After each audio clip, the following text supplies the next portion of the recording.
ចារៀនជំនាញដែលអត់គិតថ្លៃថែមទាំងទទួលបានប្រាក់ឧបត្ថម្ភ280000រៀលក្នុងមួយខែខ្ញុំសូមឆ្លើយតបខមមិនគាត់ចង់រៀនដែរតែត្រូវការអ្វីខ្លះបងប្អូនអាចចុះឈ្មោះនៅក្នុង app TVET 1.5M បានឬក៏បងប្អូនអាចមកចុះឈ្មោះផ្ទាល់នៅសាលានៅវិទ្យាស្ថានជាតិភូបច្ចេកទេសកម្ពុជាដោយបងប្អូនគ្រាន់តែភ្ជាប់ជាមួយនឹងអត្តសញ្ញាណប័ណ្ណ copy មួយស្លឹកហើយនឹងរូបថត 4x6 ផ្ទាំងក្រោយប្រខៀវចំនួន4ស្លឹកដូចនេះជាឧទាហរណ៍ជាក់ស្ដែងដែលបងប្អូនគាត់បានមកចុះឈ្មោះរៀនចាយើងភ្ជាប់ជាមួយនឹងតាក់ស៊ីបាន copy មួយស្លឹកហើយនឹងរូបថត 4x6 4ស្លឹកតែប៉ុណ្្នឹងទេបងប្អូនហើយ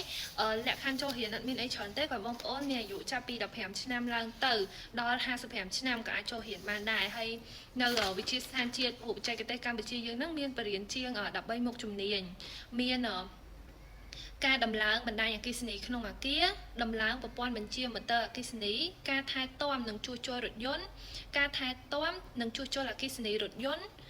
សេវាកម្មកុំព្យូទ័រ graphic design ជួសជុលទូរស័ព្ទដៃដំឡើងកាមេរ៉ាសុវត្ថិភាពសេវាកម្មបច្ឆាតិចក្នុងគេហដ្ឋានវាស់និងកាត់កញ្ចក់វ៉ែនតាធុរកិច្ចភេសជ្ជៈការផលិតនំនិងកែច្នៃបន្លែផ្លែឈើសិតតែជំនាញដែលត្រូវនឹងទីផ្សាររាល់ថ្ងៃហ្នឹងបងប្អូនហើយចំពោះវេនសិក្សាយើងមាន3វេនច័ន្ទសុក្រផឹកល្ងាចរៀនរយៈពេល4ខែច័ន្ទសុក្រយប់រៀនរយៈពេល8ខែហើយនឹង